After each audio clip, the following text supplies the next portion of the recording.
أعوذ بالله من الشيطان الرجيم بسم الله الرحمن الرحيم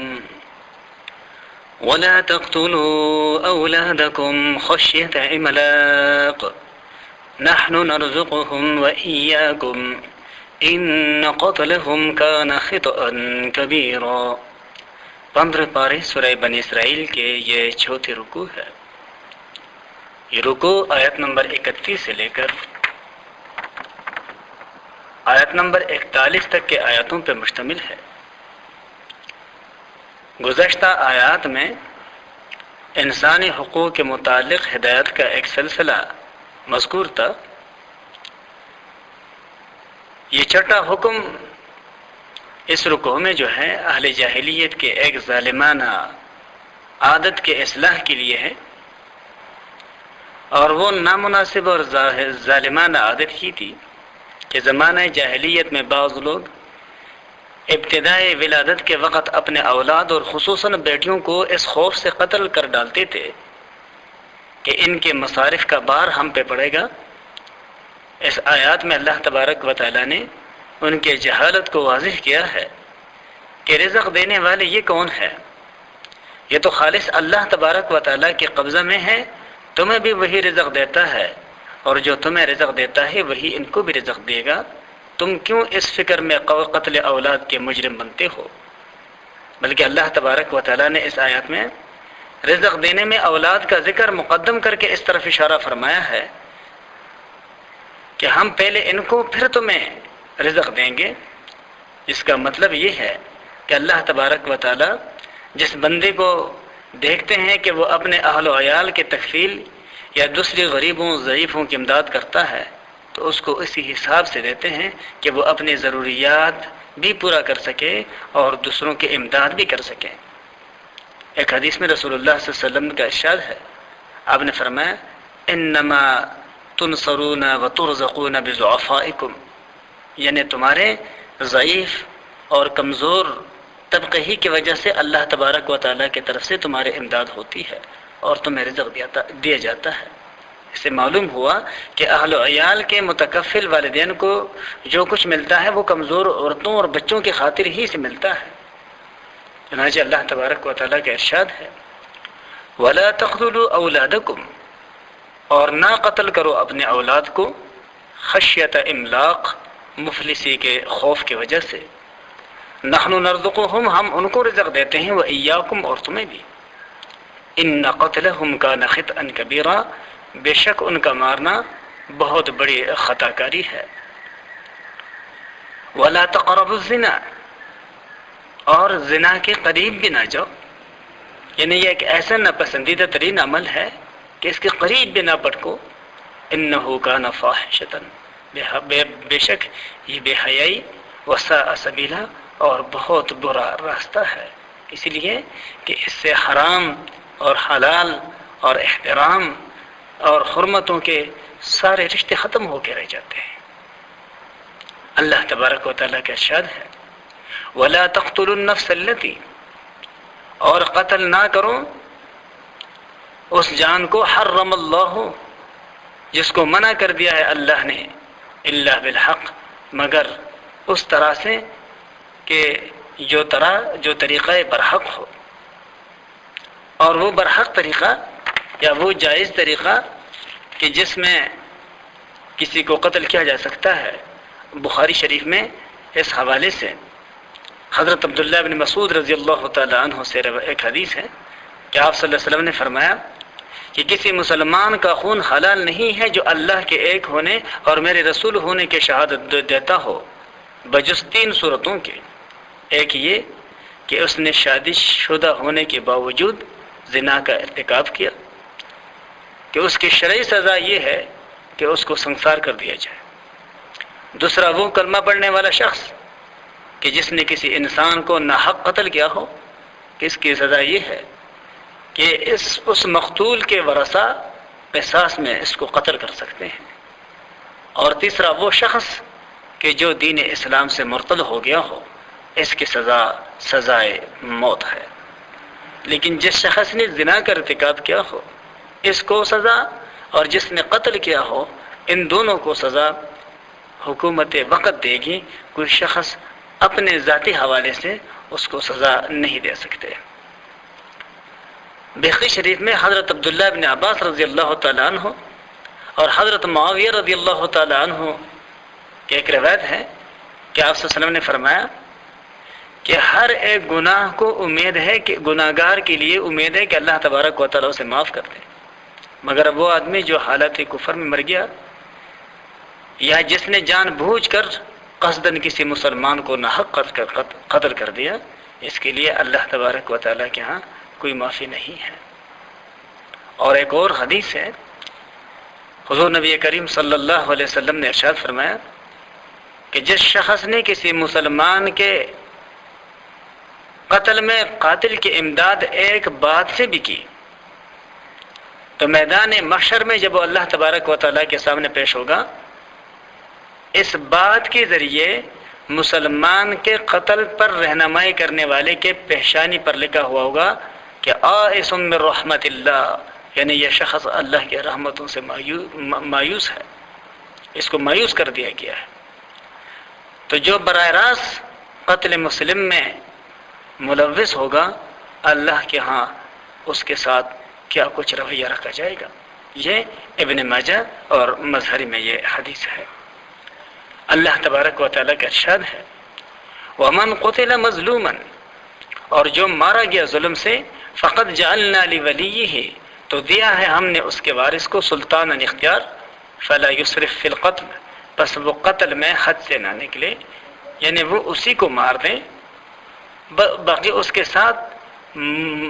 قتل سے زیادہ کوئی عمل اور فعل نہ کرے کہ اس کے مسلح کر دیں،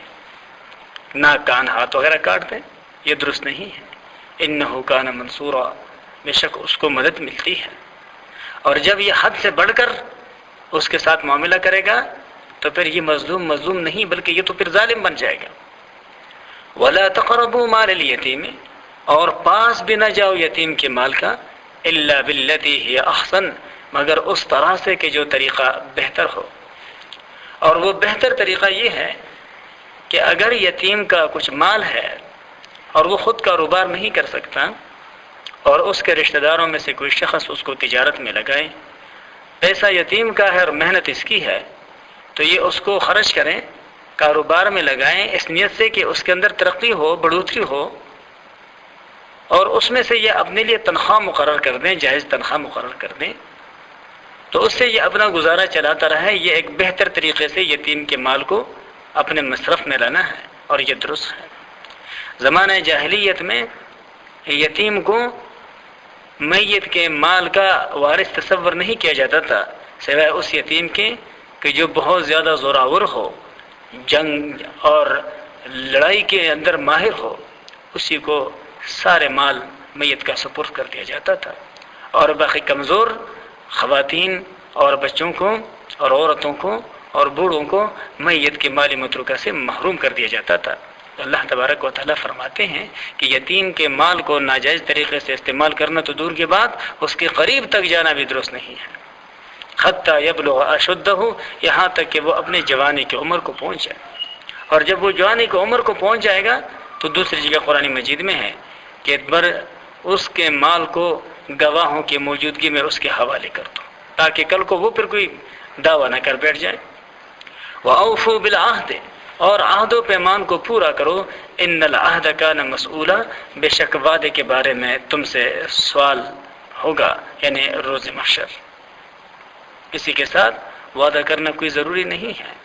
لیکن اگر کسی کے ساتھ وعدہ کر لیا تو اب اس وعدے کو پورا کرنا یہ ضروری ہے۔ اللہ تبارک و تعالیٰ کا ارشاد ہے وَأَوْفُوا الْكَيْلَ إِذَا كِلْتُمْ، اور پورا دو ناپ جب بھی ناپو، وزنوا بالقسطاس المستقیم، اور تولو سیدھے ترازو سے، ذالک خیر، یہ بہتر ہے، وَأَحْسَنُ تَأْوِيلًا، اور انجام کے لحاظ سے بھی بہتر ہے۔ اگر ناجائز طریقے سے ڈنڈی مار کر لوگوں کے حق کو دبا لیا جائے تو پھر وقتی طور پہ تو شاید بندہ فائدہ حاصل کر لے،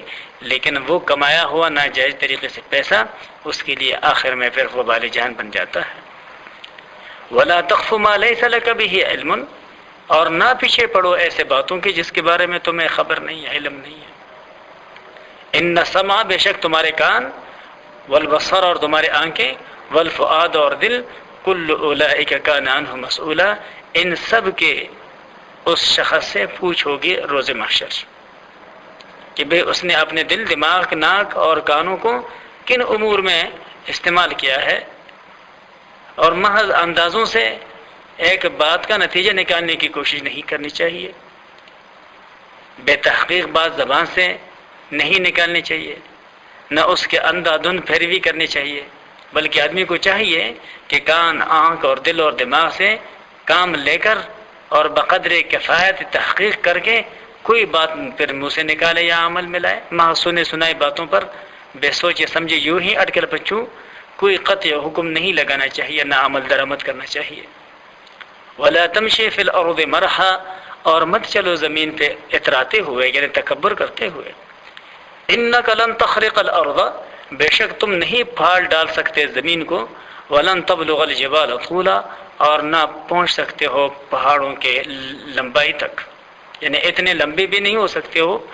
اپنے طاقت سے کہ تم پہاڑوں کی چوٹیوں کو چھو لو، اور نہ تم اپنے زور اور طاقت سے زمین کو پھاڑ سکتے ہو، تو پھر تکبر کاہے کے لیے۔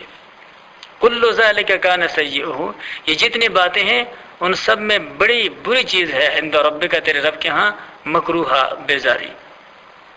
یعنی یہ جو باتیں جتنی مذکور ہوئی ہے یہ سارے کے سارے وہ ہیں کہ جن سے تیرے رب کے ہاں بیزاری کا اظہار کیا گیا ہے، یعنی اللہ اس کو ناپسند کرتا ہے، نامان پر عمل پیرا ہونے والوں کو ناپسند کرتا ہے۔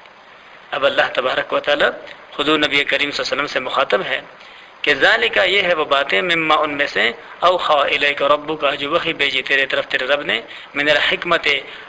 دانائی کے باتوں میں سے، ولا تجعل مع اللہ الہا آخر، اور نہ ٹھہراؤ اللہ کے سوا کسی اور کو،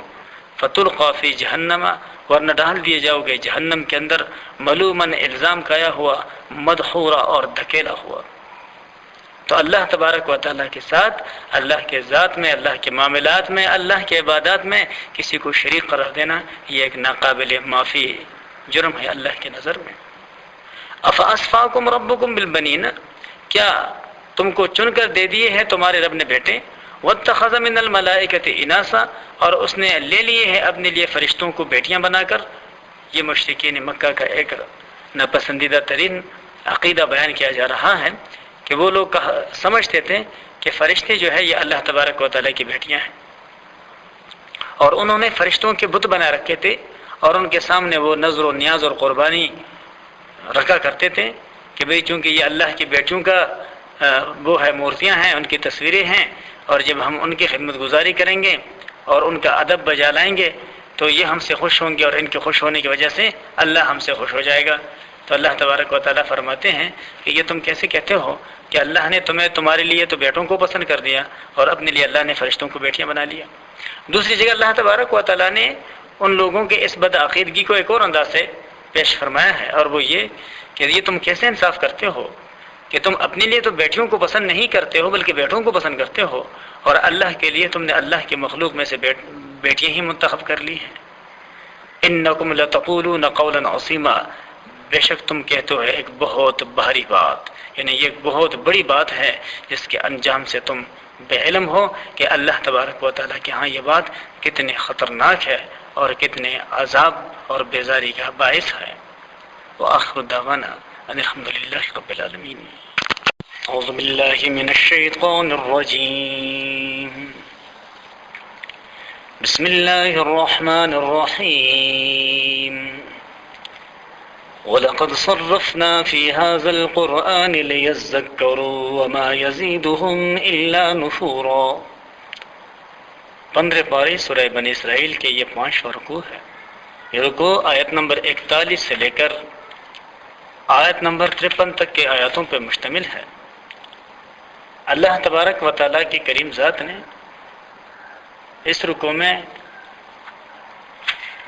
اپنے قدرت کے کچھ نمونوں کا تذکرہ فرمایا ہے، اور ساتھ ہی اللہ تبارک و تعالیٰ نے اپنے ان خصوصی احسانات کا ذکر بھی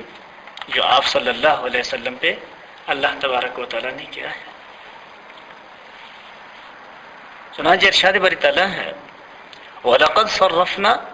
اور یقیناً ہم نے پھیر پھیر کے بیان کر دیا ہے، فی ھذا القرآن، اس قرآن میں، لیذکروا، تاکہ لوگ اس کو سوچیں، یعنی ہم نے پھیر پھیر کے بات کو سمجھائی ہے اس قرآن میں، مختلف مثالوں سے، مختلف واقعات سے، مختلف دلائل سے، لیکن وما یزیدہم الا نفورا، اور ان کو زیادہ نہیں ہوتا مگر ان کے نفرتیں، یعنی جو لوگ منکر ہیں قرآن مجید کے ایک معاملے کو مختلف مثالوں سے واضح کرنے کو بھی وہ لوگ غلط رنگ دے دیتے ہیں، اور مزید وہ نفرتوں کے اندر مبتلا ہو جاتے ہیں۔ قل کہہ دیجئے لو کان معہ آلہۃ، اگر اللہ کے ساتھ ہوتا کوئی اور الہ، کما یقولون، جیسے کہ وہ بتلاتے ہیں، اذا لابتغوا الی ذی العرش سبیلا، تو نکال لیتے صاحب عرش کی طرف وہ کوئی راستہ۔ اسی لیے کہ جب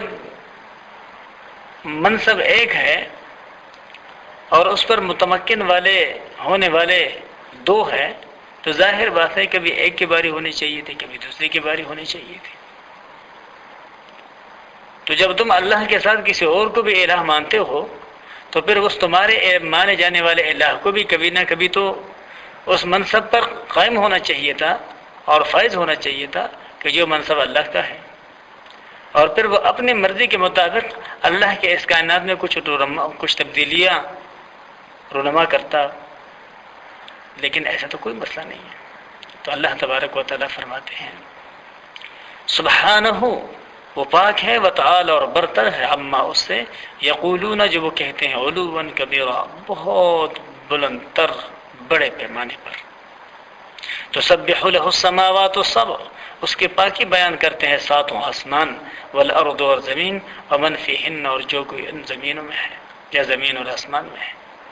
وَإِن مِّن شَيْءٍ، اور کوئی چیز ایسی نہیں، إِلَّا يُسَبِّحُ بِحَمْدِهِ، مگر کہ جو تسبیح نہ پڑتی ہو اس کی خوبیوں کے ساتھ، وَلَكِن لَّا تَفْقَهُونَ تَسْبِيحَهُمْ، لیکن تم نہیں سمجھتے ہو ان کا تسبیح پڑھنا، إِنَّهُ كَانَ حَلِيمًا غَفُورًا، بے شک وہ تحمل والا، بخشنے والا ہے۔ یعنی ہر ایک مخلوق زبان سے یا اپنے حالت سے اس کے پاکی اور خوبیاں بیان کرتی ہے، لیکن ضروری نہیں ہے کہ تم میں سے ہر ایک، ان مخلوقات میں سے ہر ایک کے تسبیح کے بیان کرنے کو سمجھے، بلکہ بعض چیزیں جو غیر جاندار ہے انسان کے حوالے سے، جیسے کہ پتھر ہے اور شجر ہے، تو یہ بھی ان کی تسبیح یہ ہے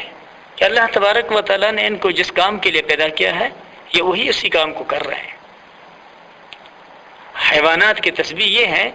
کہ اللہ نے ان کو جس کام کے لیے پیدا کر لیا ہے وہ اسی کام کو کر رہے ہیں، لہذا اللہ کے اس حکم کے تعمیل ہی تو ان کے اللہ کی تسبیح بیان کرنی ہے۔ اللہ تبارک و تعالیٰ کا ارشاد ہے وَإِذَا قَرَأْتَ الْقُرْآنَ، اور جب آپ پڑھتے ہیں قرآن کو، جعلنا بینک، ہم کر دیتے ہیں آپ کے درمیان،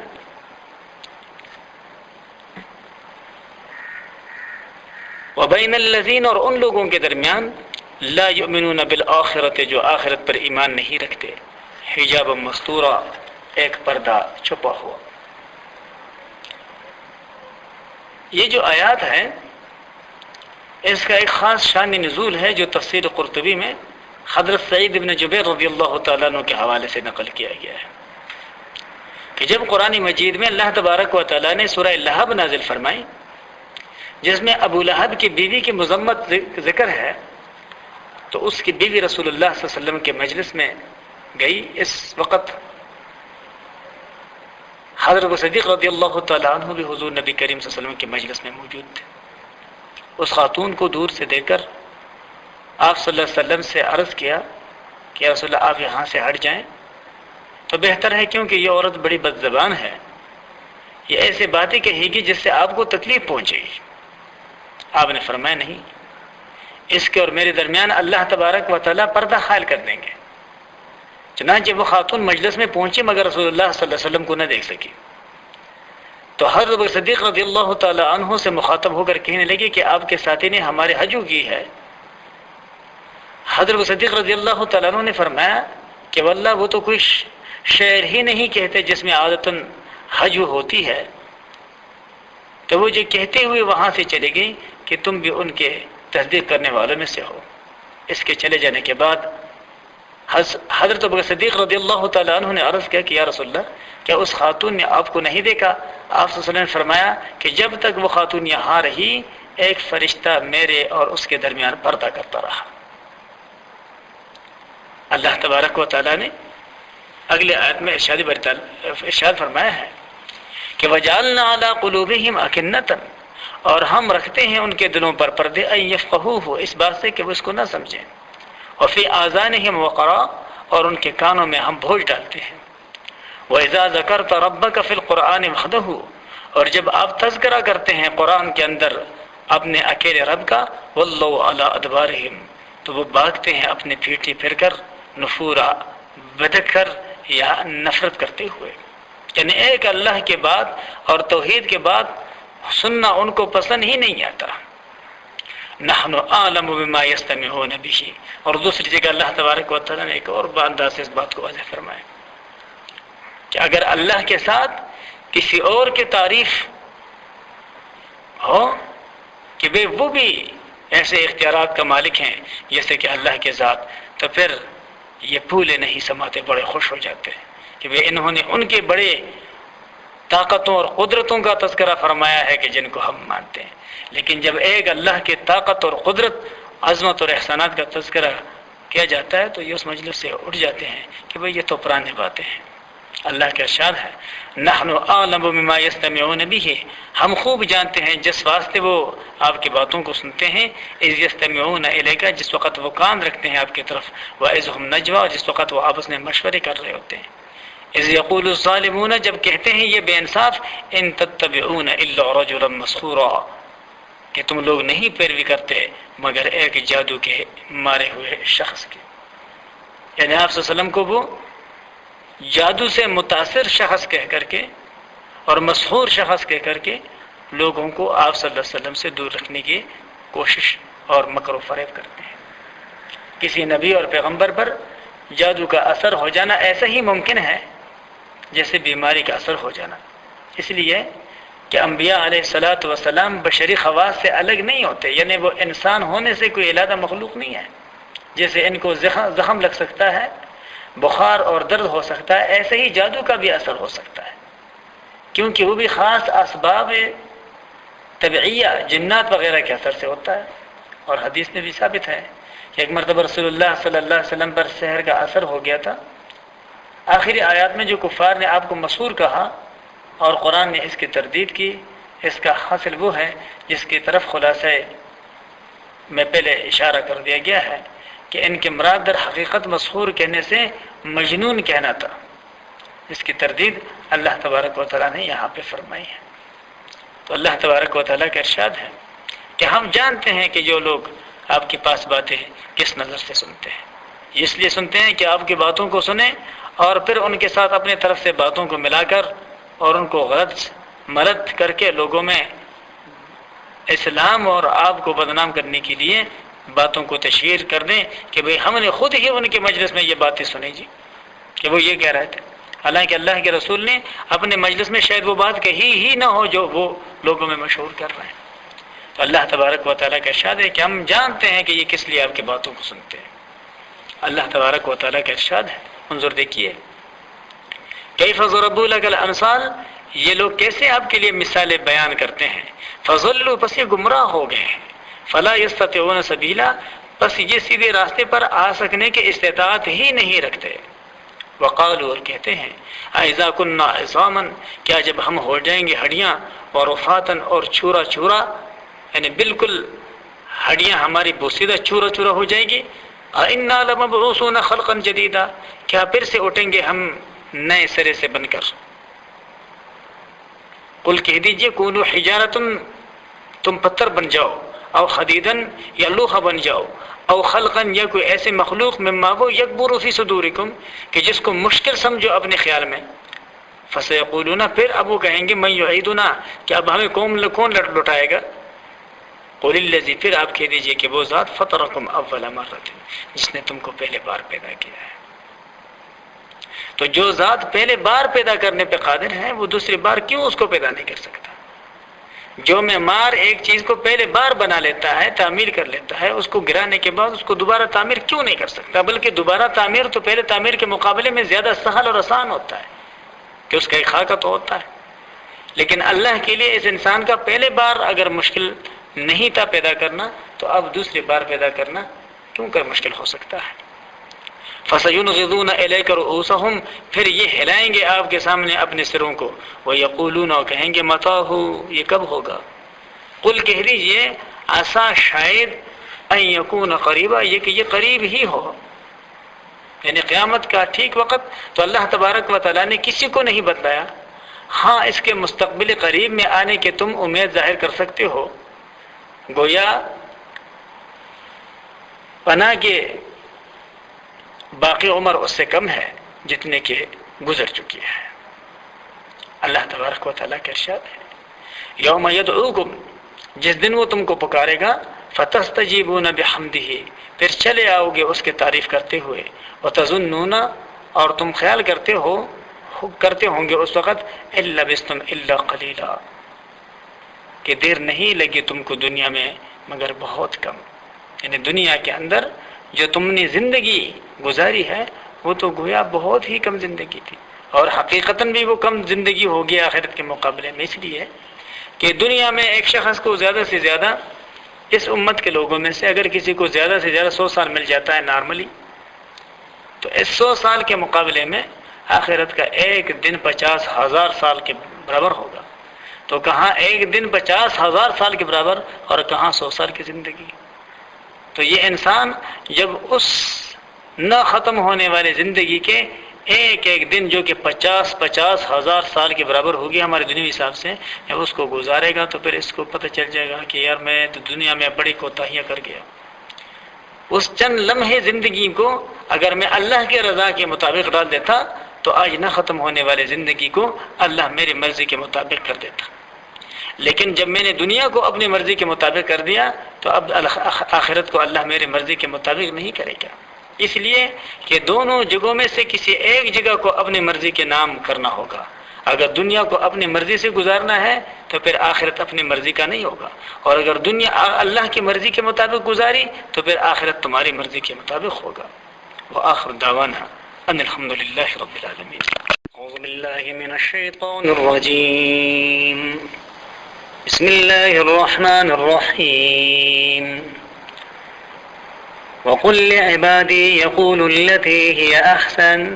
ان الشیطان ینزغ بینہم ان الشیطان کان للانسان عدوا مبینا۔ 15 پارے سورہ بنی اسرائیل کی یہ چھٹا رکوع ہے، اور یہ رکوع آیت نمبر 53 سے لے کر آیت نمبر 61 تک کے آیاتوں پر مشتمل ہے۔ اللہ ان آیاتوں میں مسلمانوں کو کچھ نصیحتیں فرماتا ہے کہ کفار کے معاملے میں ایسے سخت طریقہ کار اختیار نہ کیے جائے کہ جس سے وہ لوگ بھی جواباً اسی طریقے کو اختیار کریں، اور وہ طریقہ کہ جس کو اصلاح کی بجائے ان کے لیے نفرت کا ذریعہ بن جائے۔ اس لیے ہمیشہ ان کے ساتھ ایسے انداز میں بات کی جائے کہ جس بات کو وہ سمجھنے کی کوشش کر لیں اور سمجھنے کے انداز میں اس کو لیں۔ اس لیے کہ آپ اگر ان کے ساتھ سختی کے ساتھ بات کرو گے، جواباً وہ بھی سختی کے ساتھ جواب رد عمل کا اظہار کرے گا۔ شیطان تو چاہتا ہی یہی ہے۔ اس لیے اللہ تبارک و تعالیٰ نے فرمایا ہے کہ کفار کو دعوت دیتے ہوئے فوری طور پہ یہ نہیں کہنا چاہیے کہ تم تو سارے جہنمی ہو، بلکہ ان کو سمجھانا چاہیے کہ تم اللہ کے اشرف المخلوقات ہو، اور کبھی سوچا ہے کہ اللہ نے یہ سارا کائنات کس لیے پیدا کیا ہے؟ یقیناً غیر مسلم بھی اس چیز کو جانتے ہیں کہ سارے کائنات سے اگر فائدہ کوئی اٹھا رہا ہے تو وہ یہ انسان ہی ہے۔ کیوں؟ یہ وہ نقطے ہیں کہ ان پہ غور کرنے کے لیے مسلمانوں کو کفار کی توجہ مبذول کرانی چاہیے۔ اللہ تبارک و تعالیٰ کا ارشاد ہے وَقُلْ لِعِبَادِي، اور کہہ دیجئے میرے بندوں سے، یقول التی، کہ وہ کہہ دیا کریں وہ بات، یا احسن، جو بہتر ہو، ان الشیطان، بے شک شیطان، ینزغ بینہم، وہ جھڑپ کرواتا ہے ان میں. ان الشیطان کان للانسان عدوا مبینا، بے شک شیطان انسان کا صریح دشمن ہے. اس لیے وہ چاہتا ہے کہ کسی طریقے سے یہ نسل انسانی ہی اللہ کے نافرمان بن جائے. اب وہ کافر بیچارہ تو ہے ہی نافرمان، لیکن اس کے ساتھ جھڑپ میں لگوا کر کے مسلمان کو بھی یہ کہیں کا نہیں چھوڑنے دیتا. ربکم اعلم بکم، تمہارا رب تمہیں خوب تر جانتا ہے. ان یشاء یرحمکم، اگر چاہے تو تم پہ وہ رحم کرے. اور ان یشاء یعذبکم، یا اگر وہ چاہے تو تم کو عذاب کریں. وما ارسلناک علیہم وکیلا، اور ہم نے آپ صلی اللہ علیہ وسلم کو ان پر کوئی ذمہ لینے والا نہیں بھیجا. یعنی آپ سے روز محشر یہ سوال نہیں کیا جائے گا کہ بھئی یہ لوگ مسلمان کیوں نہیں ہوئے. مسلمان ہونا یہ ان کے ثوابدید پہ اللہ نے چھوڑ دیا ہے. اور ایک مسلمان کا جو ذمہ داری ہے اسلامی، اور وہ یہ ہے کہ ہر حال میں بار بار اس کے سامنے حق اور سچ کی بات رکھیں، خیر خواہی کے ساتھ رکھیں، تاکہ اللہ کا وہ بندہ آخرت کے ہمیشہ کے نقصان سے بچ جائے، اللہ کے قہر و غضب سے بچ جائے. اللہ تبارک و تعالیٰ کا ارشاد ہے وَرَبُّكَ أَعْلَمُ بِمَنْ فِي السَّمَاوَاتِ وَالْأَرْضِ، اور تیرا رب وہ ہے کہ جو خوب تر جانتا ہے اسے جو کچھ ہے آسمانوں میں اور زمین میں. وَلَقَدْ فَضَّلْنَا بَعْضَ النَّبِيِّينَ، اور ہم نے فضیلت دی ہے بعض پیغمبروں کو علی بعض بعضوں سے. وَآتَيْنَا دَاوُودَ زَبُورًا، اور ہم نے دی تھی حضرت داؤد علیہ السلام کو زبور. تو بعض پیغمبروں کو اللہ نے ایسے معجزات عطا فرمائے جو کہ دوسروں کو نہیں عطا فرمائے، تو اپنے ان مخصوص معجزات کے حوالے سے ایک پیغمبر دوسروں سے ممتاز، لیکن بحیثیت رسول اور پیغمبر ہونے کے سارے اللہ کے نظر میں برابر ہے. قُلِ ادْعُوا الَّذِينَ زَعَمْتُم مِّن دُونِهِ، آپ کہہ دیجئے کہ پکارو ان کو جن کے بارے میں تم سمجھتے ہو اللہ کے سوا. فَلَا يَمْلِكُونَ كَشْفَ الضُّرِّ عَنْكُمْ، سو وہ اختیار نہیں رکھتے کہ وہ ہٹائے تم پر سے تکلیفوں کو. وَلَا تَحْوِيلًا، اور نہ ان کو تبدیل کرنے کا. أُولَئِكَ الَّذِينَ، یہ وہ لوگ ہیں یدعون، جن کو یہ پکارتے ہیں یبتغون الی ربہم الوسیلۃ، کہ وہ خود ڈھونڈتے ہیں اپنے رب تک وسیلہ. ایہم اقرب، کہ کون سا بندہ بہت نزدیک ہے. ویرجون رحمتہ، اور وہ امید رکھتے ہیں اس کے مہربانی کی. ویخافون عذابہ، اور اس کے عذاب سے وہ ڈرتے ہیں. ان عذاب ربک کان محذورا، بے شک تیرے رب کا عذاب ہے ہی ڈرنے کی چیز. تو اللہ تبارک و تعالی اس رکوع میں اس بات کی، ان آیاتوں میں اس بات کی وضاحت فرماتا ہے کہ جن کو یہ مشرکین اللہ کے ساتھ شریک سمجھتے ہیں، چاہے وہ انبیاء کرام ہو، جس طرح کہ یہود اور عیسائیوں نے ان کو اللہ کے شریک قرار دے دیا، اور اپنے معاملات میں وہ پیغمبروں سے دعائیں کرنے لگتے تھے ان کی دنیا سے چلے جانے کے بعد، اور انہی کو مدد کے لیے پکارا کرتے تھے، یا پھر فرشتوں کو پکارا کرتے تھے اور انہی کی عبادت کرتے تھے. تو اللہ فرماتا ہے کہ جن کو یہ لوگ اللہ کے سوا پکارتے ہیں وہ تو خود اللہ تک وسیلے کے تلاش میں ہیں. وسیلہ کے معنی ہے ہر وہ چیز جس کو کسی دوسرے تک پہنچنے کا ذریعہ بنایا جائے، ہر وہ چیز جس کو دوسرے تک پہنچنے کا ذریعہ بنایا جائے. اور اللہ کے لیے وسیلہ یہ ہے کہ علم و عمل میں اللہ تبارک و تعالیٰ کی مرضی کی ہر وقت رعایت رکھی جائے اور احکام شرعیہ کی پابندی کرے. مطلب یہ ہے کہ یہ سب حضرات اپنے عمل صالح کے ذریعے اللہ تبارک و تعالیٰ کے تقرب میں ہمیشہ لگے رہے ہیں. اللہ تبارک و تعالیٰ کا ارشاد ہے وَإِن مِّن قَرْيَةٍ إِلَّا نَحْنُ مُهْلِكُوهَا، اور کوئی بستی نہیں جس کو ہم خراب نہ کریں گے قبل یوم القیامت، قیامت کے آنے سے پہلے. او معذبوها عذابا شدیدا، یا جس کو ہم سخت تر قسم کے عذاب میں گرفتار نہیں کریں گے. کان ذلک فی الکتاب مستورا، یہ بات کتاب میں لکھی ہوئی ہے، یعنی یہ بالکل حتمی اور اٹل فیصلہ ہے جو علم الہی میں طے ہو چکا ہے اور لوح محفوظ میں لکھا گیا ہے کہ کوئی طاقت اسے روک نہیں سکتی. اللہ تبارک و تعالیٰ کا ارشاد ہے وما منعنا، اور ہم نے اس کو موقوف نہیں کیا، ان نرسل بالآیات، یہ کہ ہم بیچتے ہیں اپنی طرف سے نشانیاں، الا ان کذب بها الاولون، مگر اس کو جھٹلا چکے ہیں پہلے لوگ. وآتینا ثمود الناقۃ، اور ہم نے دی تھی قوم سمود کو بطور نشانی کی اونٹنی، مبصرۃ، سمجھانے کے لیے. فظلموا بها، پس انہوں نے اس پہ ظلم کر دیا، اور وہ ظلم یہ تھا جو انشاءاللہ آخری پارے میں آئے گا کہ فعقروها، بس ان لوگوں نے اس اونٹنی کے پاؤں کو زخمی کر دیا۔ انہوں نے پہلے وقت کے پیغمبر سے حضرت صالح علیہ السلام سے مانگا، معجزہ مانگا اونٹنی کی صورت میں۔ جب اللہ تبارک و تعالیٰ سے دعا کر کے اللہ نے وہ اونٹنی ان کے سامنے پتھر سے نکال لی، زندہ اونٹنی چلتی پھرتی کھاتی پیتی اور دودھ دیتی، تو پھر ان لوگوں نے بعد میں سازش کر کے اللہ کے اس ظاہر کی ہوئے معجزے کے پاؤں کو کاٹ دیا تاکہ وہ مر جائے۔ تو اللہ فرماتا ہے کہ ہم جانتے ہیں کہ اس سے پہلے لوگوں نے جو کچھ اللہ کے معجزات کے ساتھ کیا، جن کو پہلے تو وہ طلب کرتے رہے اور بعد میں اس سے منحرف ہوتے رہے، یہی کچھ آپ صلی اللہ علیہ وسلم کے دور کے منکرین بھی کریں گے۔ لیکن اللہ کا دستور یہ ہے کہ جب وہ نافرمانی کرتے ہیں معجزات کے ظاہر ہونے کے بعد، تو پھر اللہ ان کو صفحہ ہستی سے مٹا دیتا ہے۔ وَمَا نُرْسِلُ بِالْآيَاتِ إِلَّا تَخْفِيفًا، اور ہم نہیں بھیجا کرتے اپنے طرف سے معجزات مگر ڈرانے کے لیے۔ وَإِذْ قُلْنَا لَكَ، اور جب ہم نے کہہ دیا آپ سے کہ إِنَّ رَبَّكَ أَحَاطَ بِالنَّاسِ، کہ بے شک تیرے رب نے گھیر لیا ہے لوگوں کو، یعنی اللہ کے قدرت اور اللہ کے پکڑ سے یہ لوگ باہر بھاگ نہیں سکتے۔ وَمَا جَعَلْنَا الرُّؤْيَا الَّتِي، اور وہ جو دکھلاوا ہم نے تجھ کو دکھایا تھا، إِلَّا فِتْنَةً لِلنَّاسِ، مگر وہ لوگوں کی آزمائش کے لیے، یعنی وہ جو ایک خواب کے طرح ہم نے تمہیں معجزہ عطا کیا تھا، اس لیے کہ عام آدمی تو اس کو ایک خواب ہی کہہ سکتا ہے، لیکن حقیقت میں وہ خواب کا واقعہ نہیں بلکہ ایک معجزہ تھا، اور معجزہ اسی کو کہا جاتا ہے کہ جس کو کر دکھانے سے عام انسان عاجز ہو۔ یہ اشارہ ہے واقعہ معراج کی طرف، یعنی وہ جو ایک خواب نما واقعہ تھا، اللہ فرماتا ہے ہم نے وہ آپ کو اس لیے دکھایا تاکہ ہم اس کو لوگوں کے جانچنے کا ذریعہ بنائیں۔ والشجرۃ الملعونۃ فی القرآن، اور وہ درخت کہ جس میں پٹکار ہے قرآن کے اندر یعنی زقوم کا، ونخوفہم، اور ہم ان کو ڈراتے ہیں، فما یزیدہم الا طغیانا کبیرا، سو نہیں زیادہ ہوتی ہمارے ڈرانے سے ان کی مگر بڑی شرارت اور ان کے سرکشیاں،